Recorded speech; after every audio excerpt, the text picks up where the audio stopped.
Hi everyone, welcome to commerce कक्षा। हमने पिछली क्लास में देखा था कि चेंजिंग प्रॉफिट शेयरिंग रेशियो होता क्या है। सपोज पार्टनर्स पहले प्रॉफिट शेयर कर रहे थे 1:1 में, और अब वो चाह रहे कि उनका प्रॉफिट शेयरिंग रेशियो चेंज हो जाए। सपोज 3:2 करना चाह रहे हैं, इसको बोलते हैं प्रॉफिट शेयरिंग रेशियो। ये तो केस था जहाँ पार्टनर्स ने आपस में डिसाइड किया। ये भी हो सकता है कि अगर वो कोई नए पार्टनर को लेके आ रहे हैं, तो अगर हम अभी 1:1 में शेयर कर रहे थे और अगर वो पार्टनर आ रहा है इक्वल शेयर के लिए, तो हमारा प्रॉफिट शेयरिंग रेशियो चेंज हो जाएगा 1:1:1। अगर कोई जा रहा है पार्टनर, सपोज़ हम 3 पार्टनर्स थे ए, बी और सी, 1:1 में शेयर कर रहे थे और एक पार्टनर चले जा रहे हैं, तो यहाँ पे प्रॉफिट शेयरिंग रेशियो चेंज होता है। और अगर किसी की डेथ होती है तो भी प्रॉफिट शेयरिंग रेशियो चेंज हो जाता है। इसके बाद हमने बात की थी कि जब भी प्रॉफिट शेयरिंग रेशियो चेंज होगा तो 6 इम्प्लीकेशन होने वाले हैं। क्या क्या? नया प्रॉफिट शेयर कैलकुलेट करना था। सेकंड, अगर आप प्रॉफिट शेयर चेंज कर रहे हो तो कोई ना कोई सेक्रीफाइस करेगा, कोई ना कोई गेन करेगा। तो सेकंड स्टेप में हमें गेनिंग रेशियो या सेक्रीफाइसिंग रेशियो करना था, तो ये हम देख चुके थे। थर्ड क्या था? अभी जो सेक्रीफाइस हो रहा है, जो पार्टनर सेक्रीफाइस कर रहा है वो बोलेगा पैसा दो, और जो गेनिंग पार्टनर है वो पैसा देगा। ठीक है, तो कंसिडरेशन बोलते हैं। कंसिडरेशन मतलब पेमेंट फॉर समथिंग। तो कंसिडरेशन वाला स्टेप हम इस क्लास में स्टार्ट करने वाले हैं। चलते आगे देखते हैं क्या होता है कंसिडरेशन।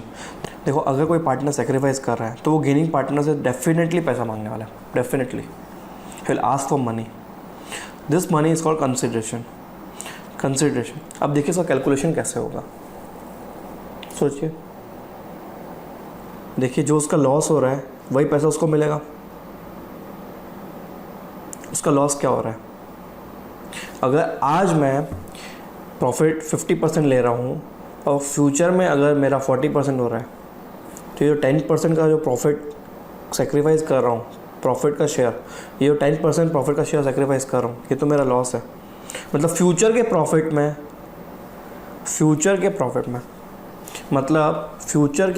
में आप अपना शेयर कम कर रहे हो, वही आपका लॉस है। मतलब देखो, जो फ्यूचर में फर्म का प्रॉफिट होने वाला है, उसमें से इसने अपना हिस्सा कम कर दिया, ये तो उसका लॉस है। मतलब loss is equal to the share decrease in future profits.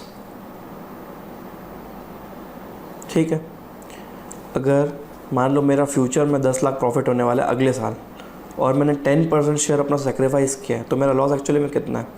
10 lakh का 10%। फिर से इसको समझते हैं।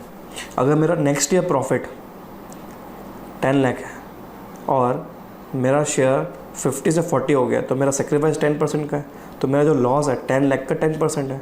तो बेसिकली फ्यूचर के profit into sacrifice is the loss. और वही पैसा देगा सामने वाला, उससे एक्स्ट्रा तो देगा नहीं, और ये मांग भी नहीं सकता। तो वाजिब जो बनता है उसका, वो क्या बनता है? जितना वो सेक्रीफाइस कर रहा है इनटू फर्म का फ्यूचर प्रॉफिट। और जो आप गुडविल बोलते हो ना, तो एक्चुअली में कुछ नहीं है, फ्यूचर प्रॉफिट है ड्यू टू पास्ट एफर्ट्स।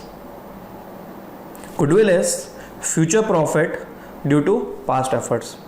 तो goodwill into sacrifice of that partner is equal to compensation का, और यही पूरा कॉन्सेप्ट है गुडविल का।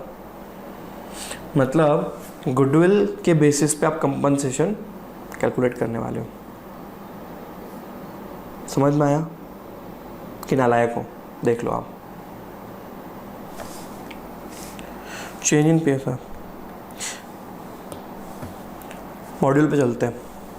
Gaining partner will pay to sacrificing partner and this consideration और पेमेंट का दूसरा नाम है कंसिडरेशन। ठीक है, ज़्यादा दिल पे लेने की ज़रूरत नहीं, इंग्लिश का भारी वर्ड है। How to calculate? First, money is paid for loss of share in future profit. नुकसान तो अगले साल हो रहा है ना, जब मेरा शेयर कम हो जा रहा है। पहले मैं 50 लेता था, आज मैं 40 ले रहा हूँ, तो 10% जो मैंने सेक्रीफाइस किया है उस फ्यूचर के प्रॉफिट का, यही ये वाला पार्टनर जो गेन कर रहा है, ये मुझे आज दे देगा, आज की डेट में। Therefore the payment will be share of partner lost मतलब सेक्रीफाइस। यही तो है old minus new into future profit. अब ये जो फ्यूचर प्रॉफिट जो आप बोल रहे हो ना, ये कुछ नहीं है, ये आपकी गुडविल है। आपको ये बात को दिल तक लेके जाना है कि गुडविल मतलब सिंपल फ्यूचर का profit due to past efforts. अब देखते हैं टेक्निकली गुडविल क्या होता है।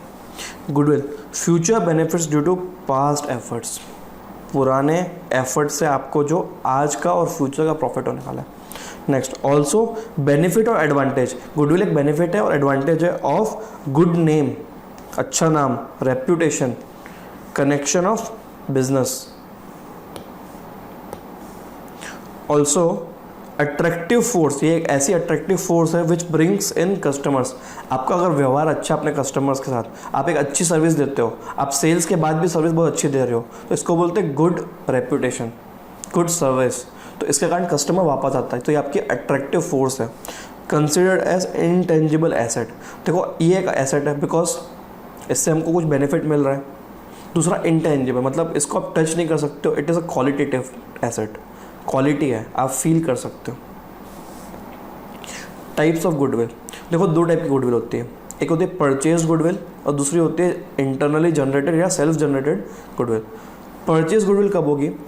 एक ही केस में होगी जब हमारा बिजनेस किसी और बिजनेस को एक्वायर करेगा, या सपोज जियो एयरटेल को ले रहा है, सपोज जियो एयरटेल को ले रहा है, एयरटेल के पास नेट एसेट्स 1 करोड़ के हैं, लेकिन जियो ने उसको 1 करोड़ 20 लाख रुपए पे किया है, तो ये जो 20 लाख रुपए एक्स्ट्रा पे किया एसेट्स है उसको ही आप गुडविल बोलते हो, मतलब extra payment for intangible item, that is your goodwill.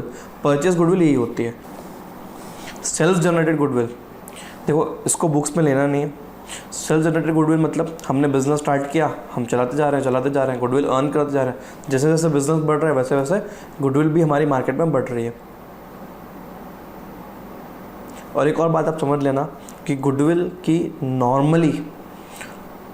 Normally कोई अलग से एंट्री नहीं होती बिजनेस में, लेकिन यहाँ पे गुडविल क्यों लिया जा रहा है?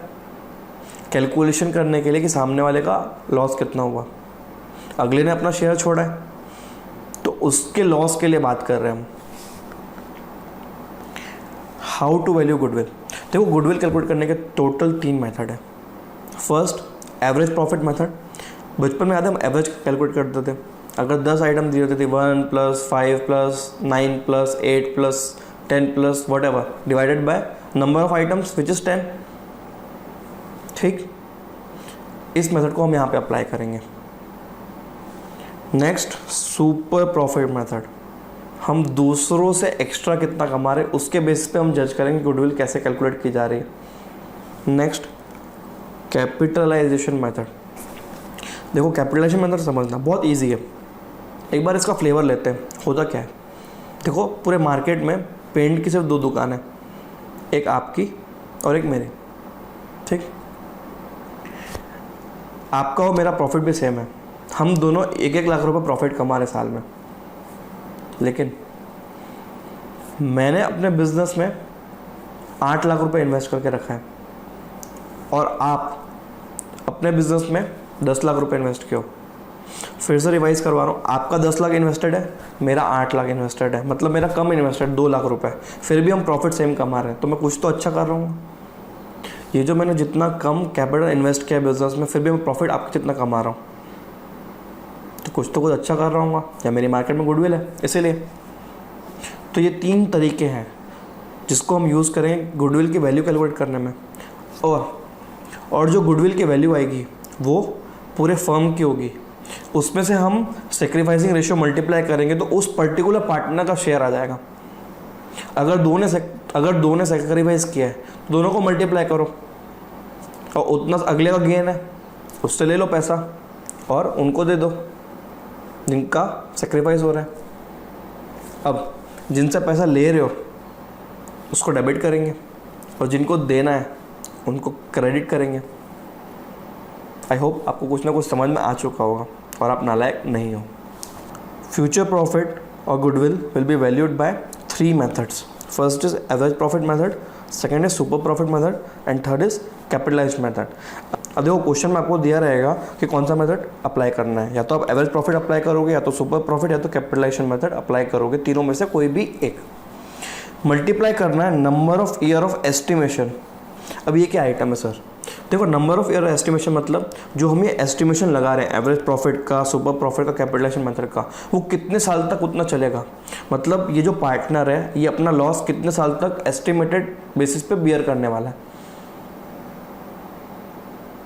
सपोज़ ये जो गुडविल है ये मेरी 4 साल चलने वाली है, ये मेरी कैलकुलेशन 4 साल तक होल्ड करेगी।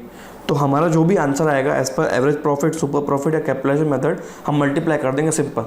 हमको कोई दिमाग नहीं लगाना है। इट इज़ जस्ट कि हमारा एस्टिमेशन कब तक चलने वाला है और उस गुडविल की वैल्यू कितने टाइम तक एप्लीकेबल रहेगी। क्वेश्चन में दिया रहेगा number of years of purchase, 3 year 4 year, उठा के सीधा मल्टीप्लाई कर देंगे। बहुत ईजी कैलकुलेशन है और ये अकाउंटिंग नहीं है। देखो अकाउंट्स में 2 चीज़ आप करते हो, एक होता है कैलकुलेशन और दूसरा होता है अकाउंटिंग। यहाँ पे कोई जर्नल एंट्री अभी तक पास नहीं हो रही है, तो दिस वॉज जस्ट मेरा calculation. Number of year of purchase calculation of goodwill is estimation only. ये एक एस्टिमेशन है, ठीक है। आप अनुमान लगा रहे हो, आप ठोक के नहीं बोल सकते कि हाँ मेरी 10 करोड़ की ही गुडविल है। आप बोलोगे मेरे अंदाजे से या मैं ऐसा मानता हूँ, तो it is estimation. Number of years for which we will earn the estimated profit from our past efforts, multiply कर लेंगे, सिंपल। चलिए नेक्स्ट वीडियो में हम एवरेज प्रॉफिट मेथड की बात करेंगे। अगर आपको लगता है कि ये जो वीडियोस मैं अपलोड करता हूँ उससे आपकी बेटर स्टडी हो पा रही है और फ्यूचर में भी आप इन वीडियोस को चाहते हो कि जैसे वीडियो अपलोड हो आप तक नोटिफिकेशन आ जाए, तो इस चैनल को सब्सक्राइब कर लीजिए और वीडियो कैसी लगी उसके बारे में कमेंट करिएगा। अगर कुछ डाउट्स है तो भी कमेंट करिए